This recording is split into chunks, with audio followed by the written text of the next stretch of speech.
Анам мұны түсінер.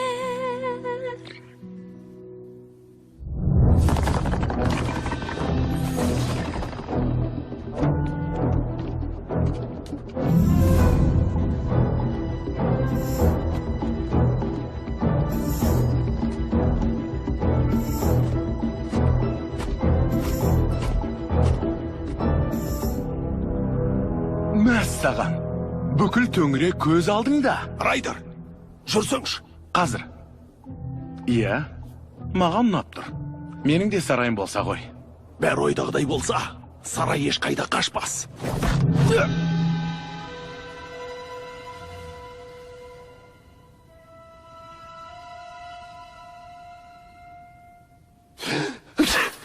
Ту, тұмау ма?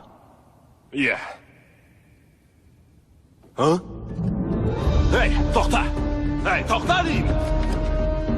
Елестетіп көріңдерші, менің өз сарайым болады, керемет емес пе? Бүгін жолымыз болды, ал қазір сағат бар болған 8. Жігіттер, бүгін айтулы күн. Сонымен, бүгін айтулы күн, Паскаль. Бұл жолы бұғып қалмаспын. Апамнан рұқсат сұрайым. Рапунцель, бұрымыңды таста. Байқап көрейік. Білем. Жасырын, әйтпесе ол сені көріп қояды. Рапунцель, сені күте-күте қартаятын болдым ғой. Қазір апатай.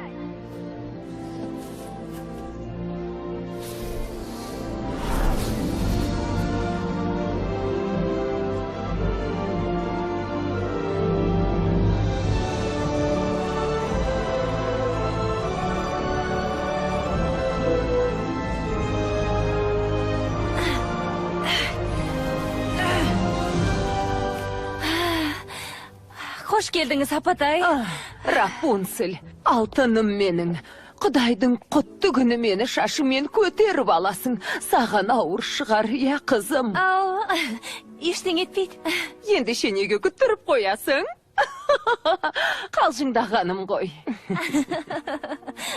Жарайды. Тыңдаңыз, апа. Ертең ерекше күн екенін Айнаға білесіз қараш, ғой. Рапунцель. Көріп тұрсың ба? Өңі бал бұлжанған хас сұлудың дәл өзі емес пе? Ол сенің жаныңда тұр. Әзілдегенім ғой. Ренжіме қызым, көңілің алмай-ақ қой. Жарайды. Менің айтайын дегенім, ертең менің... Рапунцель күнім, апаң қатты шаршап тұр. Алдымен ән салып берші маған. Әңгіме кейін. Ау, әлбетте, апатай.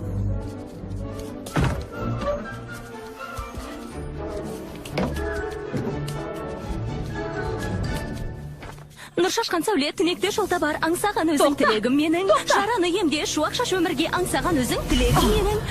Рапунцель! Апа, жаңа айттым ғой, ертең айтулы күн. Ал сіз ешқандай жауап берген жоқсыз. Ертең менің туған күнім. Тадам! Жоқ, қоя тұр. Ұмытпасам, туған күнің тура 1 жыл бұрын болды ғой. Туған күнің ерекшелігі де сонда. Ол жыл сайын болып тұрады. Апа, жасым 18-ге толады. Менің айтайын дегенім, туған күнімде не қалайтынымды айтсам, расымды айтсам, менің бұл жолы қалайтыным... Жа, Рапунцель, осыныңды қашан қоясың? Бұндайыңды жақтырмайтынымды білесің ғой. Ла. Басымды қатырмаш. Қалжыңдайым, сен сондай сүйкімдісің, сені жақсы көрем, алтыным.